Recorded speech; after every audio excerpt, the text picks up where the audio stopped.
Welcome back to the It's Bigger Than Me podcast. I'm your host, Molly Trotter Gomez. I have another amazing author, a part of this incredible book, Restore My Soul, an amazing anthology, stories of redemption, deliverance, and hope. And I have an incredible author with me here today, Janeen Marino. I am so excited to have you. Before we dive into your chapter in the book, it's kind of the caboose, but so fun, adventuring with God. I can't wait for you to share more. Tell us a little bit about yourself. Yeah, for sure. So I am a world schooling mama. I have five boys and a multi-passionate entrepreneur and just really on fire for the Lord. Our goal is really to live life on mission. And boy, does she do that. I mean, she has lived in so many different places. This podcast could just be on the locations that you've lived and all the lessons from that. But I have a feeling that's probably dripped into your chapter a little bit. So please share, your experience. And actually, before that, like, what's your chapter all about? Share what adventuring with God inside of this anthology is all about. Yeah, so it's really a little bit of my story with God. It's really his story. It's really his story and just how he has worked in our life and in my life, just coming from kind of I don't know, really like rough childhood and then coming to find him because I wasn't raised a Christian and then kind of going all in and just like the way that he grew my faith and showed up in my life and then how we got from like you're not going to even graduate high school to this, beautiful life that we live now and being able to kind of live life on mission and travel around the world and, world school with our boys and stuff. And so but it's really more about like what God has done, and like how he has shown up and how that kind of really taught me how to have that radical faith and that radical obedience to step out into things that seem really outside the mainstream. I mean, Jeanine, there's so many things about you that I love that are outside of the mainstream. I mean, let's talk about this. She kind of brushed over it, folks. I get a world school my kids. I mean, come on. What does that even mean? What are you doing? Tell a bit more about that because that is an incredible part of your story. Like, what does it mean to world school? Yeah, so I mean, we homeschool. We've homeschooled for about 10 years, but it's really just homeschooling all around the world. So we back gosh, it's been about a year and a half now. We put most of our stuff in storage, got rid of the house and got on the road. So we do have like an RV and stuff. That's like our home base in the States, but we spent about a year in Southeast Asia and kind of bounced around there and just got to like really explore and bring the kids to see museums and experience cultures and then also churches around the world and ministries and be able to connect with different ministries and cultures and or churches and orphanages and stuff and be able to serve and just I don't know kind of live life the way you know I feel like God is calling us to, I guess. I love it. So, when you say that you put everything in storage or most things and your family's in an RV, how many of you in an RV? Well, there's six of us now because my oldest is not. I mean, we like see him a lot while we're here and he visits us a lot, but he's not full time with us anymore. So yeah, there's six of us. So it is crazy. And especially when you're in Southeast Asia, we were like in Airbnbs. And so we were like living in houses. And so smashing back into the RV and then like I drive a van and I've got like all the bikes and so it's definitely it's a different kind of life but we enjoy it. It's fun. For sure. I had to let them know because I'm like, it's not just one or two or three, there's six, and there's a lot of them. And so they're really doing it differently. So I'm sure with all of that, even before, talk about, the radical faith that God has really just brought you through that you've really surrendered to. I mean, at this point, there has to be some surrender in there, I am sure. But share a little bit more of that inside of the chapter to kind of give them little snippets because I mean, when you think radical, I think people think of probably a wide variety of different things, but share a little bit more on that with us.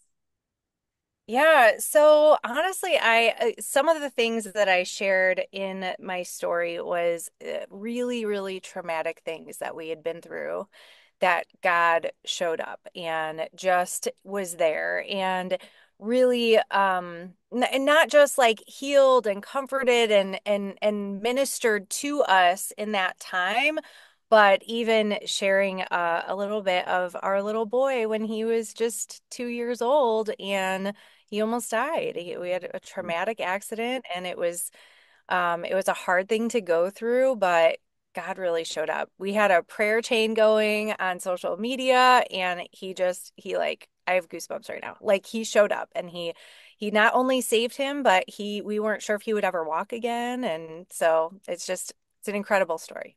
I mean, just to bring people hope, right? Like there's so many times we go through something, you're like, gosh, nobody's going through this. This is so hard. Am I going to make it through?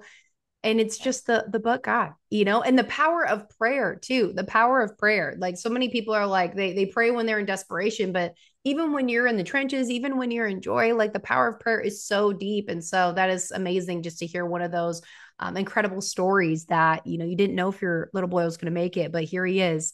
Being able to just live life, I'm sure, hopefully as normal as possible. But regardless, he's here, which is Yeah. absolutely amazing. So, throughout your process of writing this chapter in this anthology, did anything come out to you? Because I know writing some very vulnerable and transparent things can be a little scary sometimes. Like, what was that experience like for you? Yeah, I mean, it was definitely a hard chapter to write. It's interesting though, when we were in the hospital with him for a long time, I felt really called to write things down.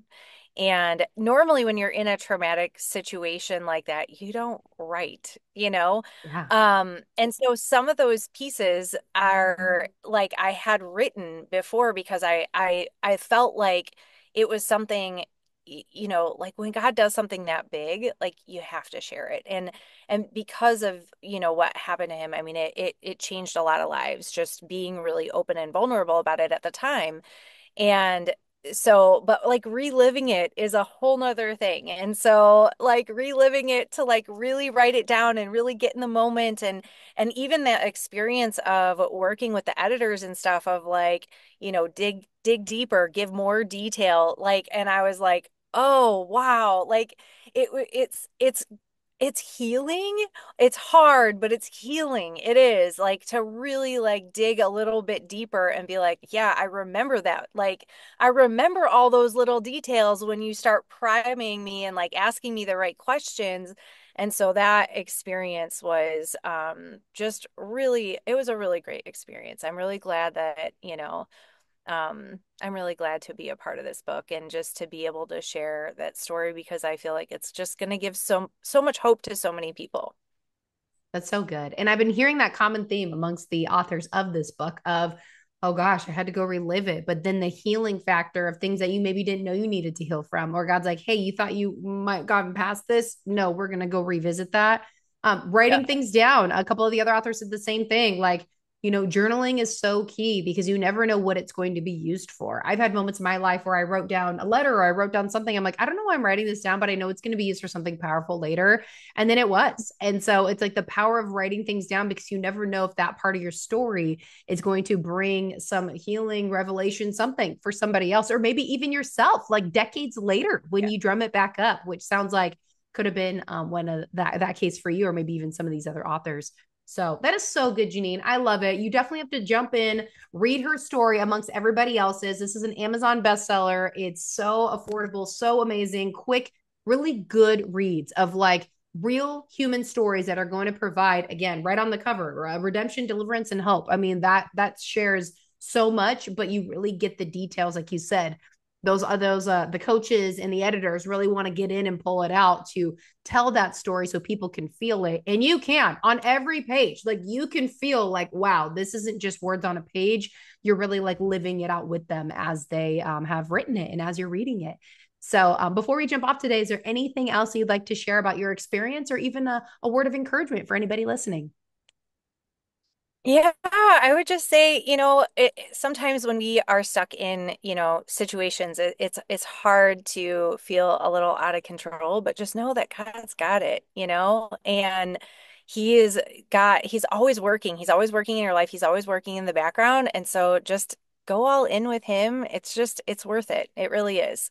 He has honestly changed so many things and just done so many things in my life. And a lot of it was because I was willing to say yes and willing to do it, And so go do it because he's got it and he's got so much more for you than you could ever imagine. I love that. Janine, thank you so much for coming on. Such a joy to have you. And I am just so excited for what's next for you when it comes to sharing more of your stories and whatever God has you say yes to. Yes, thank you, Molly. It's so great to be here with you. Thank you so much for taking the time to listen to this episode. It means the world to me that you would lean in, listen in, and be able to hear the value that's being shared on this show. Don't forget, if you love this episode, rate the show, leave me a review, be sure to share it with a friend, and don't forget to tag me on social media. I will definitely be giving you a shout out. Also, come say hi, drop in the DMs. I would love to be able to hear what stood out to you the most on the episode and if there's any topics that you would like to hear on the show. We'll see you next time.